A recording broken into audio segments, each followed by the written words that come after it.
que va a estar conformado por 3 carbonos y un nitrógeno, y del que va a salir también un oxígeno. También va a estar conformado por un anillo de tiazolidina que encontramos aquí y 2 grupos metilo. También va a estar conformado por un grupo carboxilo, estamos aquí, y por este lado vamos a encontrar el grupo amino, del que va a estar unido el grupo carbonilo, y lo que va a diferenciar las penicilinas va a ser lo que es el grupo N. Cada penicilina va a estar diferenciada por ese grupo. Siguiente. Bueno, la clasificación de las penicilinas van a ser naturales, semisintéticas y sintéticas, aunque algunos solo lo clasifican entre naturales y semisintéticas. Las semisintéticas van a ser lo que son las aminopenicilinas, las penicilinas resistentes a la penicilinasa o resistentes a la beta-lactamasa y las penicilinas anti-pseudomonas. Entre las aminopenicilinas vamos a encontrar lo que es la amoxicilina y la ampicilina. Luego, entre las penicilinas resistentes a la penicilinasa, vamos a encontrar lo que es la cloxacilina, dicloxacilina, la meticilina, la oxacilina, la flucoxacilina y la nafcilina. Luego, entre las penicilinas antipseudomonas, vamos a encontrar lo que son las piperacilina, la ticarcilina, carbenicilina y lo que es la mendocilina. Siguiente. Mecanismo de acción. Bueno, para hablar del mecanismo de acción vamos a primero mencionar que en la pared celular de la bacteria vamos a encontrar lo que son unas cadenas de peptidoglicano que van a estar conformados por 2 componentes. Uno en línea vertical que vamos a representar de esta forma, que sería el N-acetilmurámico y el N-acetilglutamina. Y en una fila vertical vamos representado gráficamente que van a estar en la cadena peptídica, que va a estar conformado por, como aquí encontramos, la L-alanina, L-glutamina, L-lisina y la glicina. Bueno, horizontalmente la N-acetilglutamina y el N-acetilmurámico va a estar unido por una enzima que se llama la glucosiltransferasa. Estas van a estar aquí representadas por el color azul. Bueno, esta pared celular va a estar unida por lo que es la transvertirasa, generalmente. Pero el mecanismo de la penicilina va a ser el siguiente. En lugar de que esta transvertirasa se una a estas cadenas peptídicas, va a unirse a lo que es la penicilina, ocupando este espacio, que debería estar aquí. ¿Ya? Entonces, va a romper lo que es esta unión, esas cadenas de la pared celular, y lo que va a hacer es que, como este es un medio hiperosmolar, el agua va a romper esta cadena, como van a estar rotas estas cadenas, va a ingresar y va a producir lo que es una lisis osmótica. Entonces, este sería el mecanismo de acción de la penicilina. Los mecanismos de resistencia bacteriana. Con el pasar de los años, las bacterias han ido creando una resistencia a la penicilina. Algunos de estos mecanismos son las alteraciones de transporte, las modificaciones de los sitios de acción y la más importante que sería la producción de la beta-lactamasa. Las alteraciones de transporte, los beta-lactámicos van a tener que alcanzar sus puntos de fijación, que son las proteínas de unión a la penicilina. Estas van a estar en la cara externa de la membrana citoplasmática, lo que se va a conseguir fácilmente en bacterias gram positivas y por difusión a través de las porinas en las gram negativas. La modificación de los sitios de acción. La disminución de la afinidad de los beta-lactámicos por las PDP es un mecanismo de resistencia frecuente en bacterias gram positivas, como por ejemplo la meticilina es el mejor ejemplo. Y la producción de beta-lactamasa es el mecanismo más importante de resistencia, ya que van a tener unas enzimas que van a romper lo que es el anillo beta-lactámico que encontré al inicio.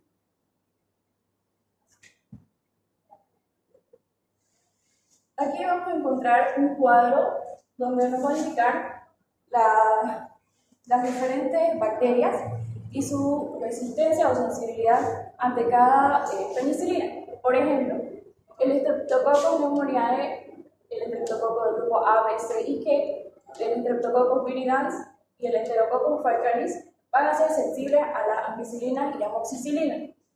Sin embargo, van a ser resistentes a todas las demás, excepto a la Listeria monocytosis.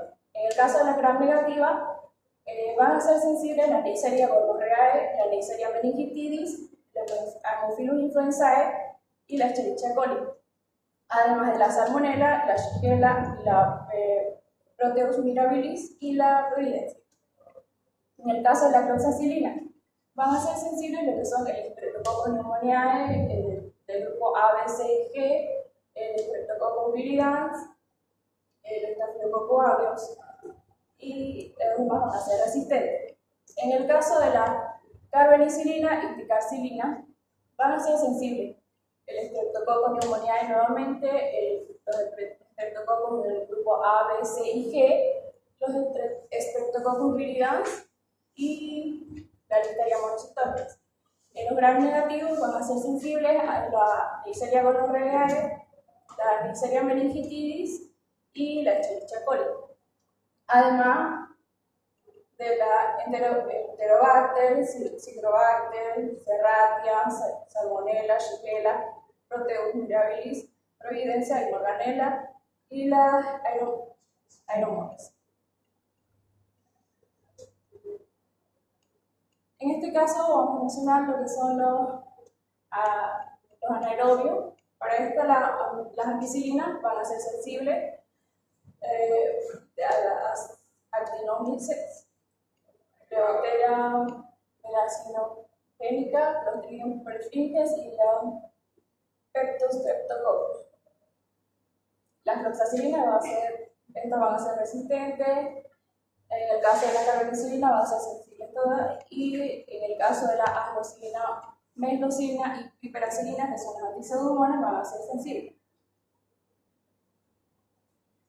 Ahora voy a hablar sobre lo que son las propiedades farmacocinéticas generales.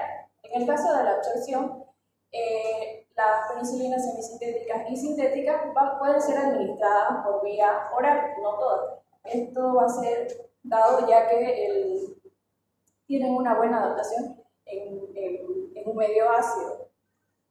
La distribución. Existen diferencias en el porcentaje de unión a las proteínas plasmáticas. Esto va a repercutir en el paso de los fármacos hacia la membrana celular. En el metabolismo y excreción, la mayoría van a ser eliminadas por la orina muy rápidamente sin metabolizar, lo que va a producir una filtración y secreción tubular activa. Las concentraciones terapéuticas de la penicilina se van a lograr fácilmente en los tejidos y en las secreciones, como el líquido sinovial, el líquido pleural, el líquido pericárdico y la bilis. Las penicilinas no van a penetrar en gran medida en las células fagocíticas vivas y solo se van a encontrar en bajas concentraciones en las secreciones prostáticas, en el tejido cerebral y en el líquido intraocular. Por último, las concentraciones de penicilina en el líquido cefalorraquídeo van a ser variables. Estas van a ser inferiores al 1% en el caso de que las meninges estén sanas. Pero en el caso de que las meninges tengan alguna inflamación, estas van a aumentar a un valor de hasta el 5%.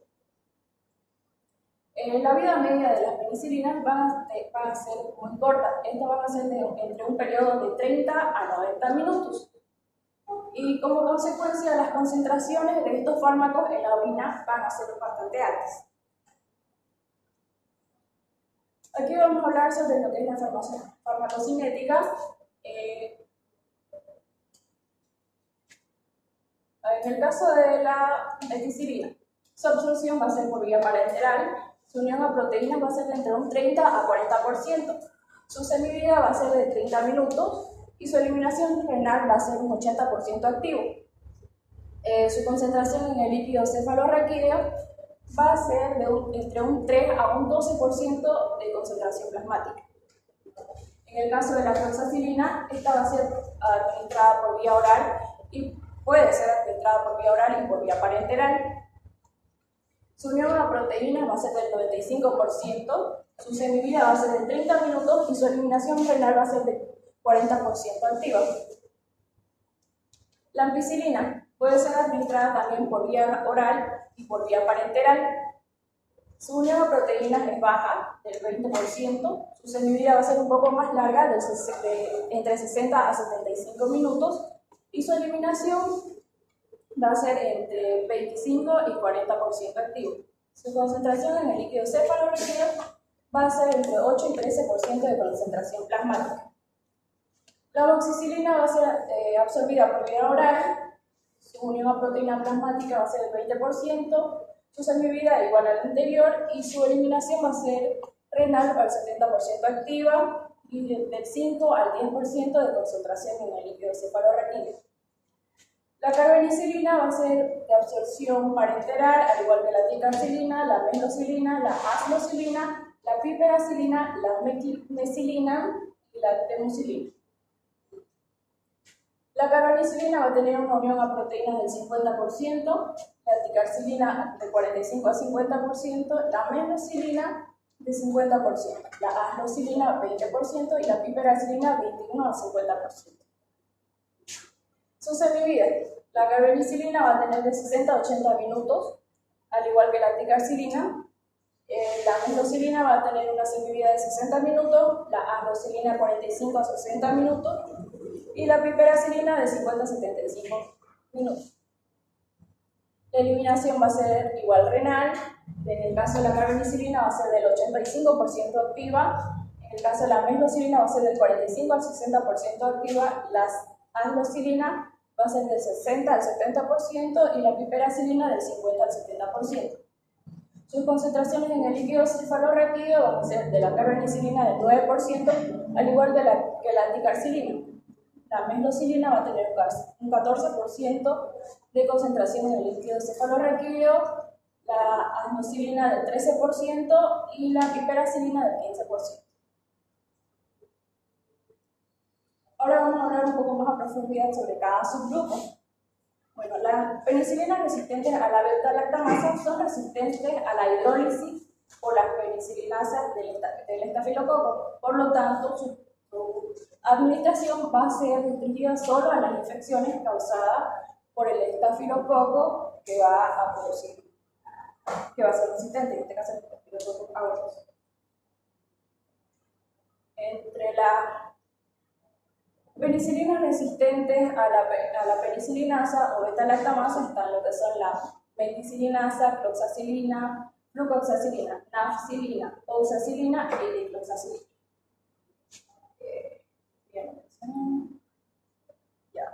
Entre este subgrupo, las isoxazolil penicilinas, está la oxacilina, fluoxacilina y dicloxacilina, que ya las mencionamos en el anterior grupo. Pero estas van a tener unas propiedades farmacológicas diferentes a lo que son las ampicilinas. Por ejemplo, estos van a ser potentes inhibidores del crecimiento de la mayoría de los estafilococos productores de penicilinas. La dicloxacilina va a ser la más activa de este grupo y estos no van a ser útiles contra las bacterias gram negativas. Estos agentes se van a absorber de manera rápida en el tracto gastrointestinal entre un 30 al 80%, es decir, que va a ser de manera incompleta. Su absorción va a aumentar cuando se administra 1 hora antes o 2 horas después de las comidas. Sus concentraciones máximas en el plasma van a llegar 1 hora después de su administración. Todos estos congéneres se van a ligar en forma importante a la albúmina plasmática, entre un 90 a un 95%. Las isoxazolil penicilinas son excretadas por el riñón, pero también hay significativa degradación hepática y no va a ser necesario ajustar su dosificación en pacientes con insuficiencia renal. La nafcilina se ha demostrado su eficacia contra las infecciones causadas por cepas de Staphylococcus aureus que van a producir las penicilinasas. Sus propiedades farmacológicas van a ser que es ligeramente más activa que la oxacilina y va a tener la misma potencia que la penicilina G. Su concentración plasmática va a ser de 8 microgramos por mililitro luego de una hora de su administración, y esta va a estar unida un 90% a la proteína plasmática.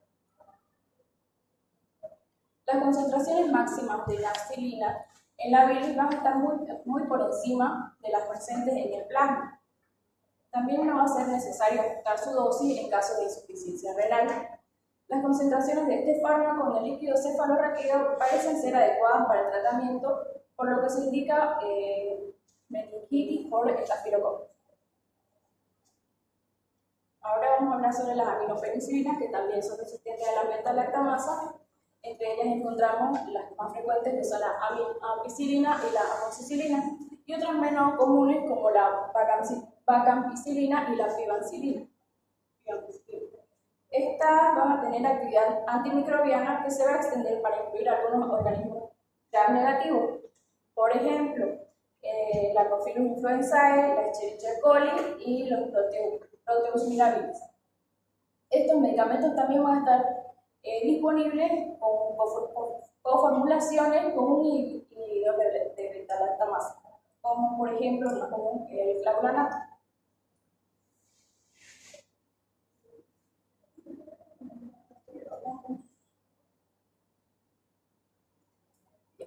Ahora, las penicilinas antipseudomonas, que tienen dos subgrupos, que son las carboxipenicilinas, entre las que encontramos la carbenicilina y la ticarcilina, y otro subgrupo que sería el ureidopenicilina, en la que encontramos la meslocilina y la piperacilina. La carbenicilina indanil es un éster de indanilo. En un medio ácido, esta se va a convertir en lo que es la carbenicilina. Después, su porción activa se va a excretar rápidamente en la orina, donde va a lograr concentraciones efectivas.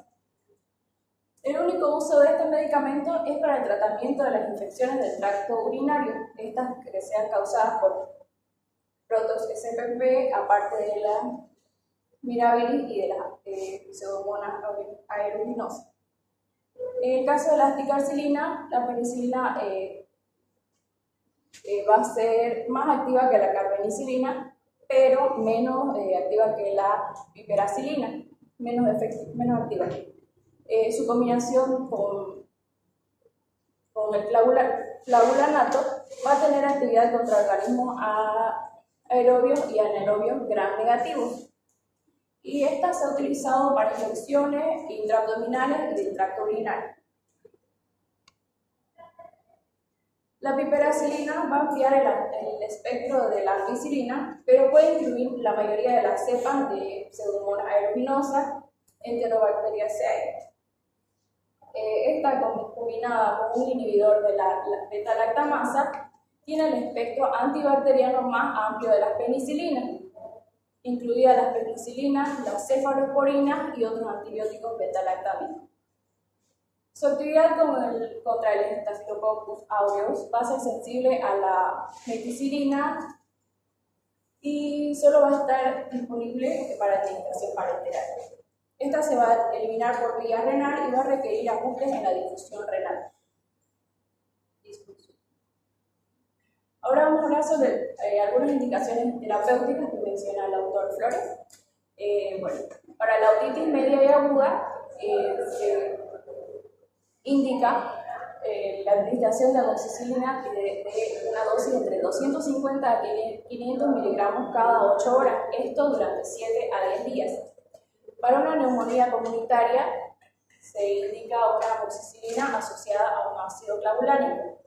Para una bronquitis crónica se indica la amoxicilina de 500 miligramos cada 8 horas durante 7 a 10 días. Para infecciones óseas y articulares, por el Streptococcus aureus, se indica la isoxazolil penicilinas. Para la celulitis y formulosis estafilocócica van a estar indicadas también la isoxazolil penicilina. Para los abscesos cerebrales estafilocócicos van a estar indicadas la nafcilina de 2 gramos cada 4 horas, la fluoxacilina 2 gramos cada 4 horas y la fluoxacilina de 1 a 2 gramos cada 4 horas. Para infecciones urinarias intrahospitalarias del tracto inferior, va a estar indicada la ampicilina o la amoxicilina.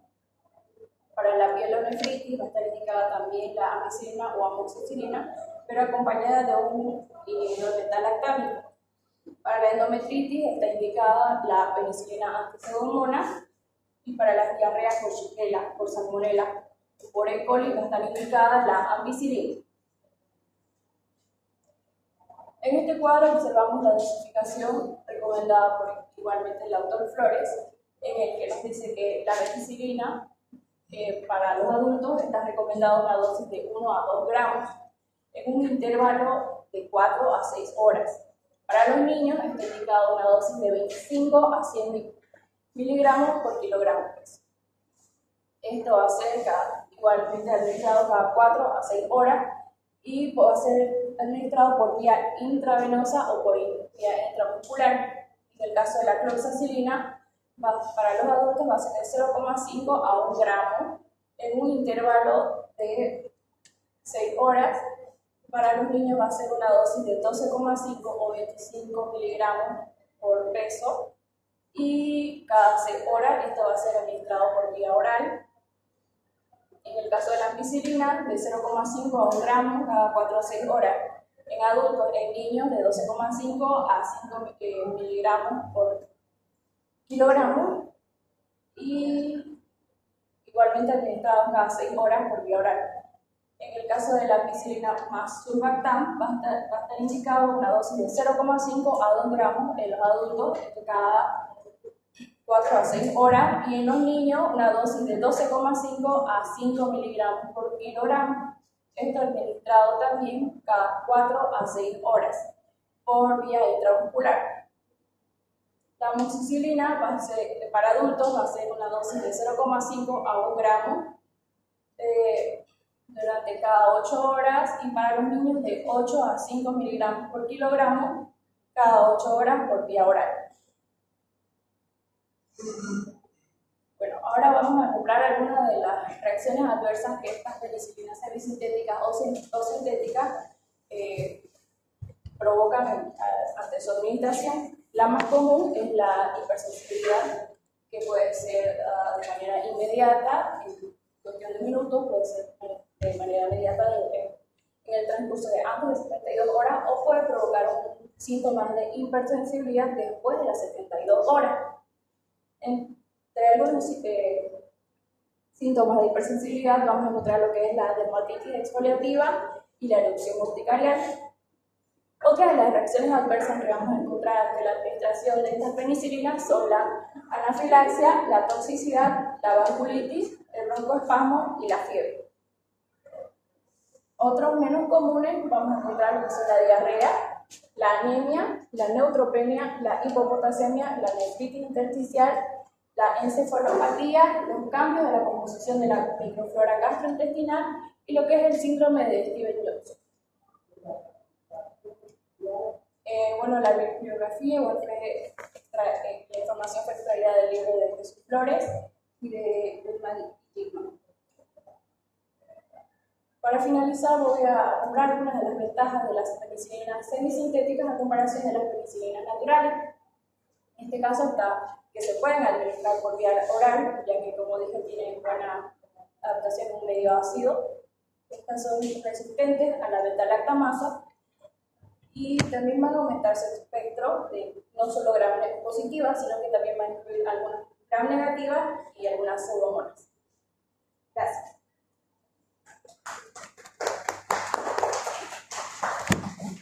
Thank you.